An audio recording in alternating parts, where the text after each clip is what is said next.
పాడి కౌశిక్ రెడ్డి అరెస్టుపై తీవ్రంగా స్పందించిన హరీష్ రావు, కాంగ్రెస్ పాలనలో తెలంగాణ కక్షపూరిత రాజకీయాలకు నిలయంగా మారిందని విమర్శ.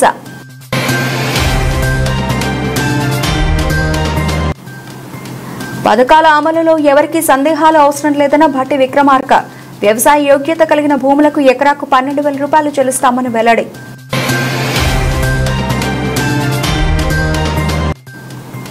కౌశిక్ రెడ్డి అరెస్టుపై స్పందించిన కేటీఆర్, అన్యాయంగా అరెస్టు చేయడం రేవంత్ రెడ్డి సర్కారుకు అలవాటుగా మారిందంటూ ఎద్దేవా.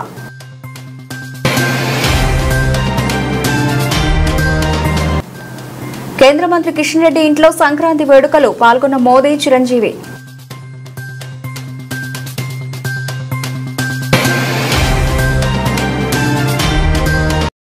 హుజరాబాద్ ఎమ్మెల్యే బీఆర్ఎస్ నేత పాడి కౌశిక్ రెడ్డి అరెస్టుపై ఆ party senior MLA Harish Rao తీవ్రంగా స్పందించారు. ఎక్స్ వేదికగా రేవంత్ రెడ్డి ప్రభుత్వంపై నిప్పులు జరిగారు. కౌశిక్ రెడ్డిని అక్రమంగా అరెస్ట్ చేశారని, దీన్ని ఖండిస్తున్నామని పేర్కొన్నారు. మీది ఏ పార్టీ అని పార్టీ ఫిరాయించిన ఎమ్మెల్యేను ప్రశ్నించినందుకే కౌశిక్ రెడ్డిపై కేసులు పెడతారా అని ప్రశ్నించారు. కేసీఆర్ పాలనలో 10 ఏళ్లు ప్రశాంతంగా ఉన్న తెలంగాణ 13 నెలలు కాంగ్రెస్ పాలనలో కక్షపూరిత రాజకీయాలకు నిలయంగా మారడం శోచనీయమన్నారు. ప్రశ్నిస్తున్న ప్రజాప్రతినిధులపై అక్రమ కేసులు బనాయించడం, నిలదీస్తే పార్టీ కార్యాలయాలపై దాడులు చేయడం నిత్యకృత్యం కావడం సిగ్గుచేటని తెలిపారు.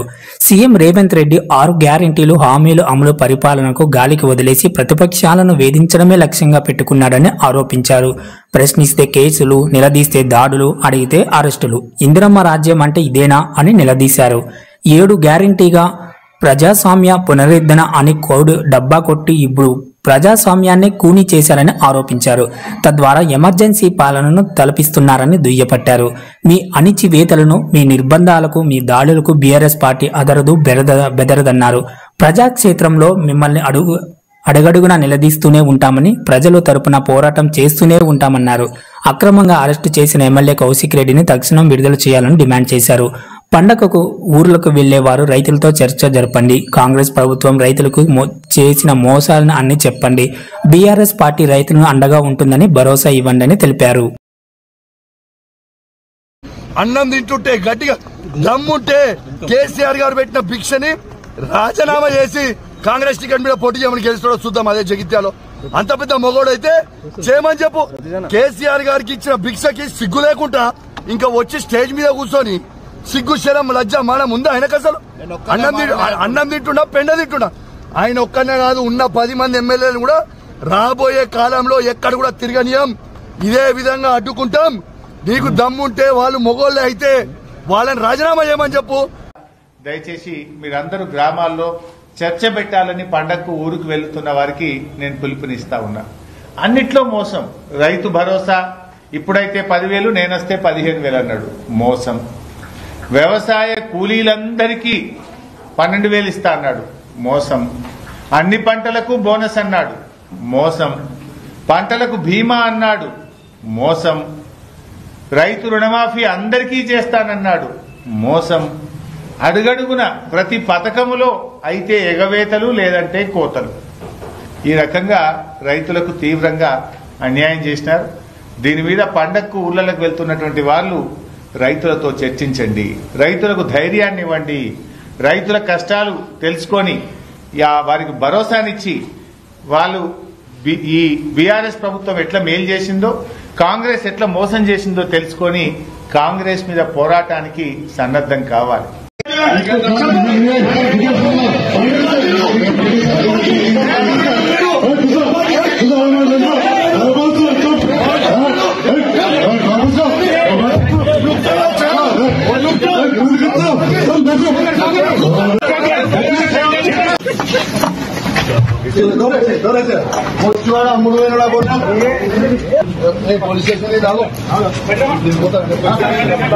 మరియు ముఖ్యంగా అందరికీ కూడా పేరు పేరున సంక్రాంతి శుభాకాంక్షలు తెలియజేస్తా ఉన్నాను. నిన్నటి నుంచి జరుగుతున్న హై డ్రామాతో ఈ తెలంగాణ రాష్ట్రంలో అవుతున్న హై డ్రామా, ఈ డ్రామాకి డ్రామా జరుగుతున్నప్పుడు నాకు మద్దతు తెలిపిన గౌరవనీయులు పెద్దలు, 1 మా పార్టీ అధ్యక్షుడు కేసీఆర్ గారికి వర్కింగ్ ప్రెసిడెంట్ కేటీఆర్ గారికి, హరీష్ రావు గారికి, కవిత గారికి మరియు బీఆర్ఎస్ పార్టీ ఎమ్మెల్యేలకి, బీఆర్ఎస్ పార్టీ ఎమ్మెల్సీలకి, బీఆర్ఎస్ పార్టీ ఎంపీలకి మరియు ముఖ్యంగా 60 లక్షల బీఆర్ఎస్ పార్టీ సైనికులని అందరికీ కూడా నా చేతులు జోడించి శిరస్సు వంచి మీ అందరికీ కూడా నా ధన్యవాదాలు తెలియజేస్తా ఉన్నాను. రేపు పొద్దున హైదరాబాద్ లో ప్రెస్ మీట్ పెట్టి ఖచ్చితంగా పూర్తి డీటెయిల్స్ గా చెప్తా అని చెప్పి ఈ సందర్భంగా తెలియజేస్తా ఉన్నాను. ఎందుకంటే కోర్టుని గౌరవించాల్సిన పరిస్థితి ఉంది. కోర్టు దాంట్లో కండిషన్ ఉంది, కరీంనగర్ టౌన్ లో ప్రెస్ మీట్ పెట్టొద్దు అని. కాబట్టి మీ అందరూ కూడా అర్థం చేసుకుంటారని కోరుకుంటూ నా చేతులు జోడించి మీ అందరికీ కూడా మరియు ప్రత్యేకంగా నిద్ర లేకుండా ఎలక్ట్రానిక్ మీడియా, ప్రింట్ మీడియా మిత్రులందరూ కూడా పాపం నిద్ర లేకుండా రాత్రంతా కూడా కవర్ చేయడానికి మీ అందరు కూడా ఉన్నందుకు మీ అందరికీ కూడా పేరు పేరున నా ధన్యవాదాలు తెలియజేస్తా ఉన్నాను. మరి నా చేతులు జోడించి మరి ధన్యవాదాలు తెలియజేస్తా ఉన్నాను. మీరు సహకరించినందుకు మరొకసారి ధన్యవాదాలు.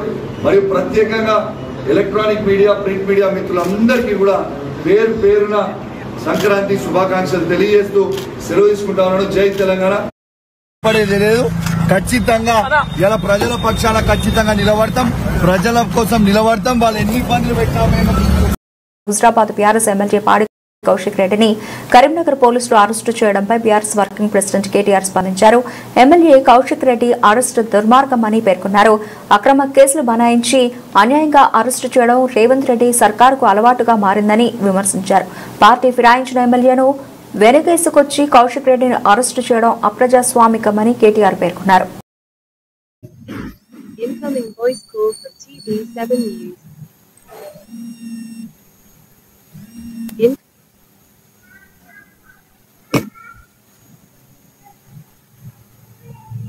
మొగోళ్ళు అయితే వాళ్ళని రాజీనామా చేయమని చెప్పు. పోరాటాలే ఊపిరిగా పుట్టిన బీఆర్ఎస్ పార్టీ ఆత్మస్థైర్యాన్ని ఇలాంటి చిల్లర చేష్టలతో దెబ్బతీయలేరని స్పష్టం చేశారు. కౌశిక్ రెడ్డిని బేషరతుగా విడుదల చేయాలని కేటీఆర్ డిమాండ్ చేశారు. నిన్న కరీంనగర్ జిల్లా కలెక్టర్లో మంత్రులు సమీక్షలో జగిత్యాల ఎమ్మెల్యే సంజయ్తో పాడి కౌశిక్ రెడ్డి తీవ్రస్థాయిలో ఘర్షణ పడడం తెలిసిందే. సంజయ్ ఫిర్యాదుతో నేపథ్యంలోనే కేసు నమోదు చేసుకున్న కరీంనగర్ పోలీసులు నేడు పాడి కౌశిక్ రెడ్డిని హైదరాబాద్ అదుపులోకి తీసుకున్నారు. ఖచ్చితంగా ఇలా ప్రజల పక్షాన ఖచ్చితంగా నిలబడతాం, ప్రజల కోసం నిలబడతాం. వాళ్ళు ఎన్ని ఇబ్బందులు పెట్టినా మేము.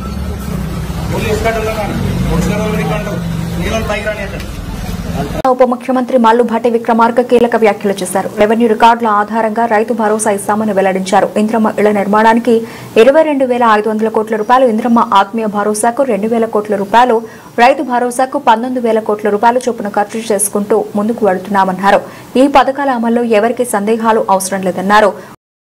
అమలుకు విధి విధానాలను లోతుగా చర్చించాకే కేబినెట్ ప్రకటన చేసినట్లు తెలిపారు. వ్యవసాయ యోగ్యత కలిగిన భూములన్నిటికీ ఎకరాకు 12,000 చెల్లిస్తామన్నారు. ఆర్ఓఎఫ్ఆర్ఓ పట్టాలు పొందిన రైతులకు కూడా ఈ పథకం వర్తిస్తుందన్నారు. రెవెన్యూ రికార్డుల ఆధారంగా వ్యవసాయ శాఖ రైతు భరోసా పథకాన్ని అమలు చేస్తుందన్నారు.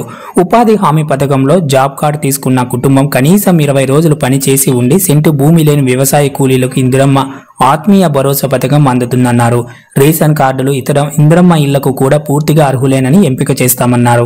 గ్రామ సభలను ఏర్పాటు చేసి ప్రభుత్వ పథకాలను అధికారులకు వెల్లడించామన్నారు. గ్రామ సభల్లోనే లబ్ధిదారుల ఎంపిక ఖరారు జరుగుతుందన్నారు. గ్రామ సభల్లోనే అర్హులైన వారికి పథకాలు, అనుమతి పత్రాలు అధికారులు, ప్రజాప్రతినిధులు అందజేస్తామన్నారు. ప్రభుత్వ జీవో ప్రకారం సంక్షేమ పథకాలు అమలవుతున్నాయా లేదా అనేది ఇందిరమ్మ కమిటీలు పర్యవేక్షిస్తాయని వెల్లడించారు. సంక్షేమ పథకాల అమలులో ఇందిరమ్మ కమిటీలు కీలకమన్నారు.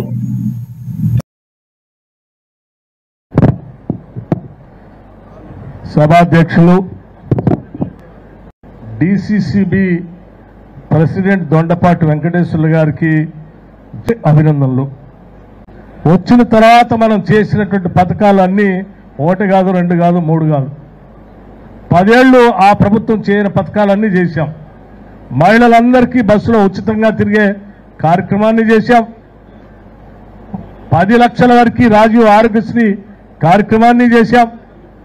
రుణమాఫీ పేరు మీద 22,000 కోట్ల రూపాయలు ఇచ్చాం. అట్లాగే గ్యాస్ సిలిండర్ని 500 రూపాయలకే ఇస్తా ఉన్నాం. 200 యూనిట్ల వరకు కరెంటు ఉచితంగా ఇస్తా ఉన్నాం. ఇవన్నీ చేస్తూ కూడా మళ్ళీ రైతు భరోసా, ఇందిరమ్మ ఆత్మీయ ఇందిరమ్మ ఆత్మీయ భరోసా కూడా ఇస్తా ఉన్నాం. కూలి వాళ్ళకి, వ్యవసాయ భూమి లేని నిరుపేద కూలి ప్రజలకు ఇవన్నీ చేసే ఈ పనులు ఇంటింటికి తీసుకువెళ్ళి చెప్పుకోవాల్సినటువంటి అవసరం, బాధ్యత కూడా మనందరిపైన ఉంది. ఖమ్మం జిల్లా వరకు సంబంధించి మనది కేవలం వ్యవసాయ ఆధారమైనటువంటి జిల్లా ఇది. ఒకప్పుడు ఉమ్మడి జిల్లాగా ఉన్నప్పుడు సరే అవతల Bhadrachalam paper boards limited, Singareni collieries, లేకపోతే హెవీ వాటర్ ప్లాంట్ ఇత్యాది అనేక పరిశ్రమలతో కూడినటువంటి ఆ ప్రాంతం అంతా కొత్తగా జిల్లా అయిన తర్వాత ఈ జిల్లాలో వ్యవసాయం తప్ప వేరేది ఏది లేదు. వ్యవసాయంతో పాటు ఇప్పుడు ప్రత్యేకంగా పరిశ్రమలు తెచ్చుకోవటం కోసం పొందినటువంటి వాళ్ళందరికీ ఆ రైతుకు ఉన్నటువంటి ఎకరాలు వారికి మాఫీ అయినటువంటి అమౌంట్ ఈ సమాచారంతో ఆ గ్రామంలో మీరు ఫ్లెక్స్ డిస్ప్లే చేయాలి. వాటితో పాటు రైతు భరోసా అట్లాగే ఇందిరం ఆత్మీయ భరోసా సంబంధించి కూడా ఆ గ్రామంలో దానికి సంబంధించినటువంటి ఫ్లెక్స్ డిస్ప్లే చేయాలి. మినిమం 3 తగ్గకుండా, కనీసం 3 ఫ్లెక్స్లు తగ్గకుండా ప్రతి గ్రామంలో ఆ సెంటర్స్ లో డిస్ప్లే చేయాలి. ఆ డిస్ప్లే చేసే ఫ్లెక్స్ కూడా రీడబిలిటీ ఉండాలి. ఇట్లా నిలబడితే మనిషి అవి ఆ పేరు అనేది కనపడేంత స్థాయిలో ఉండాలి. ఎక్కడ మాట్లాడుతూ ట్రాఫిక్ రూల్స్ పాటించకుండా మరో తప్పు చేస్తూ ఇతరుల ప్రాణాలను ప్రమాదంలో పడేయవద్దని తెలంగాణ మంత్రి సీతక్క సూచించారు. ఈ రోజు ఆమె ఆసిఫాబాద్ లో జాతీయ రోడ్డు భద్రతా వారోత్సవాలను ప్రారంభించారు. సందర్భంగా మాట్లాడుతూ ప్రతి ఒక్కరూ సంతోషంగా ఉండాలంటే అందరూ రోడ్డు భద్రతా ప్రమాణాలు పాటించాలన్నారు. బైక్ పై వెళ్లేవారు తప్పనిసరిగా హెల్మెట్ ధరించాలన్నారు. పార్టీలకు వేలాది రూపాయలు ఖర్చు చేసే మనం హెల్మెట్ కోసం 1000 రూపాయలు ఖర్చు చేయకపోవడం బాధాకరమన్నారు. వాహనాలు ట్రాఫిక్ నిబంధనలు పాటిస్తే ప్రమాదాలను నివారించవచ్చునని అన్నారు.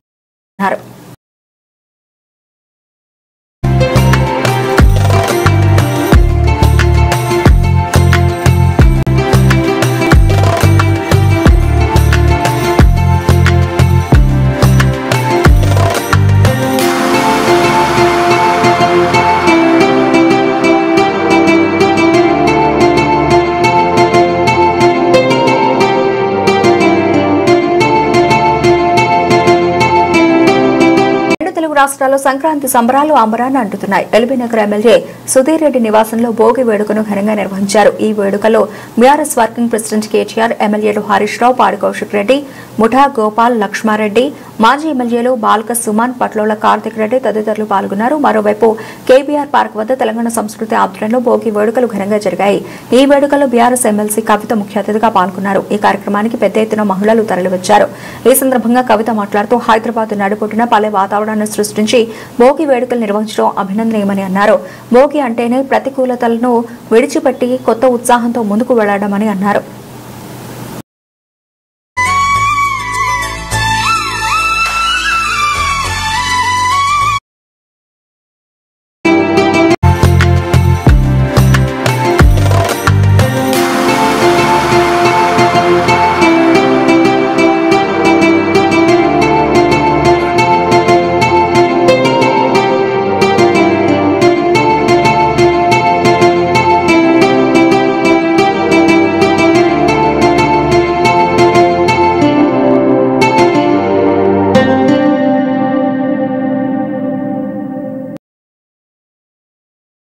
ఢిల్లీలోని కేంద్ర మంత్రి కిషన్ రెడ్డి నివాసంలో ఘనంగా భోగి వేడుక జరిగింది.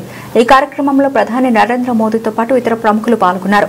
సంప్రదాయ కళాకారులు మోదీకి ఘన స్వాగతం పలికారు. తన మంత్రివర్గ సహచరుడు జి కిషన్ రెడ్డి నివాసంలో జరిగిన సంక్రాంతి పొంగల్ వేడుకలకు హాజరయ్యాను. అద్భుతమైన సాంస్కృతిక కార్యక్రమాన్ని కూడా చూసి ఆనందించాను. భారతదేశం అంతటా ప్రజలు సంక్రాంతిని, పొంగల్ను ఎంతో ఉత్సాహంగా జరుపుకుంటారు. ఇది మన సంస్కృతిలోనూ వ్యవసాయ సంప్రదాయాల్లోనూ అంతర్భాగమైన కృతజ్ఞత, సమృద్ధి, పునరుద్ధరణల వేడుక సంక్రాంతి పొంగల్ పండుగల శుభాకాంక్షలు. అందరికీ ఆనందం, మంచి ఆరోగ్యంతో పాటు రాబోయే కాలం మరింత సుసంపన్నమైన పంట చేతికి అందాలని కోరుకుంటున్నానని ట్వీట్ చేశారు భారత ప్రధాని నరేంద్ర మోదీ.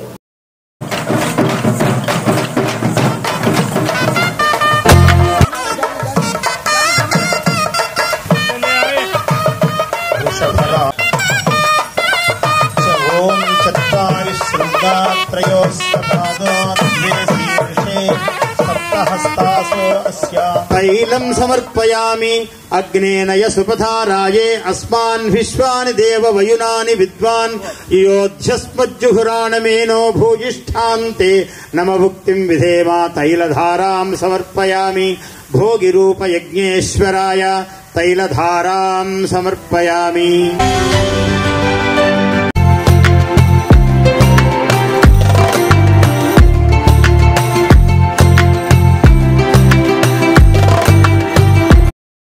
ఆంధ్రప్రదేశ్ ముఖ్యమంత్రి నారా చంద్రబాబు నాయుడు కుటుంబ సభ్యులు ప్రత్యేక పూజలు చేశారు. నాగాలమ్మ పూజల్లో ఇవాళ మంగళవారం నారా వంశీకులు పాల్గొన్నారు. నాగాలమ్మకు ప్రత్యేక పూజలు నిర్వహించి కొబ్బరికాయలు కొట్టి నారా చంద్రబాబు నాయుడు, లోకేష్, భువనేశ్వరి, బ్రాహ్మిణి, దేవాంశ్, ఎంపీ భరత్, ఆయన సతీమణి తేజస్విని తదితరులు మొక్కులు చెల్లించుకున్నారు. సంక్రాంతి పర్వదినం సందర్భంగా 2 తెలుగు రాష్ట్రాలలోని తెలుగు ప్రజలతో పాటు ప్రపంచ వ్యాప్తంగా ఉన్న తెలుగు వారందరికీ వైఎస్ఆర్సీపీ అధినేత మాజీ ముఖ్యమంత్రి వైఎస్ జగన్మోహన్ రెడ్డి సంక్రాంతి శుభాకాంక్షలు తెలిపారు.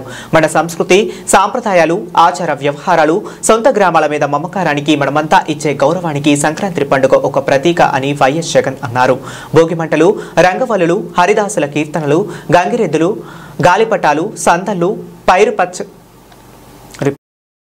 హరిదాసుల కీర్తనలు, గంగిరెద్దుల ఆటలు, గాలిపటాల సంతలు, పైరు పచ్చల కలకలలాడుతూ గ్రామాల్లో ఎనలేని సంక్రాంతి శోభను తీసుకువచ్చాయని, ఇంకా సంక్రాంతి, కనుమ పండుగలను రాష్ట్రంలోని ప్రతి కుటుంబం ఎంతో సంతోషంగా జరుపుకోవాలని వైఎస్ జగన్ అభిలాషించారు.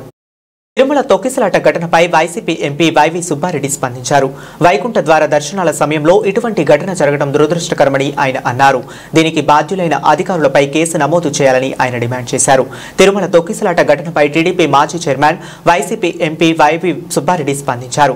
వైకుంఠ ద్వార దర్శనాల సమయంలో ఇటువంటి ఘటన జరగడం దురదృష్టకరమని ఆయన అన్నారు. దీనికి బాధ్యులైన అధికారులపై కేసు నమోదు చేయాలని ఆయన డిమాండ్ చేశారు. లేదంటే కోర్టు ద్వారా కేసులు పెట్టి పోరాటం చేస్తామని స్పష్టం చేశారు. తూతు మంత్రంగా ఈ ఘటనకు బాధ్యులైన అధికారులను బదిలీ చేశారని, ప్రభుత్వ తీరుపై వైవి సుబ్బారెడ్డి అసహనం వ్యక్తం చేశారు. చంద్రబాబు, పవన్ కళ్యాణ్ అధికారంలోకి వచ్చిన తరువాత తమపై అక్రమ ఆరోపణలు చేస్తున్నారని మండిపడ్డారు. అధికారంలోకి వచ్చి 7 నెలలు గడిచినా హామీలు నెరవేర్చలేదని విమర్శించారు. కూటమి సర్కారులో సంక్రాంతి శోభ లేదని అన్నారు. తమను హౌస్ అరెస్ట్ చేయడంపై బీఆర్ఎస్ నాయకులు ఆర్ఎస్ ప్రవీణ్ కుమార్ ఘాటుగా స్పందించారు. పొద్దున్నే సంక్రాంతి పండుగ పూట రేవంత్ రెడ్డి సర్కార్ తమ అపార్ట్మెంట్ ముందు మళ్లీ పోలీసులను మోహరించిందని విమర్శించారు. ఎందుకు వచ్చిండ్రు అని వచ్చిన పోలీసులను అడిగితే పాడి కౌశిక్ రెడ్డి కోసమేనని పోరాటం చేస్తామని మా పోలీస్ ఉన్నతాధికారులకు సమాచారం ఉందని అంటున్నారని తెలిపారు. అవును, బరాబర్ పోరాటం చేస్తామని, అది తమ బాధ్యత అని పేర్కొన్నారు. ప్రతిసారి తమ ఇంటికి పోలీసులు వచ్చి హడావుడి చేయడం వల్ల ఆ కాంప్లెక్స్ లోని మిగతా కుటుంబాలు చాలా ఆందోళనకు, తీవ్ర అసౌకర్యానికి గురవుతున్నారని పేర్కొన్నారు.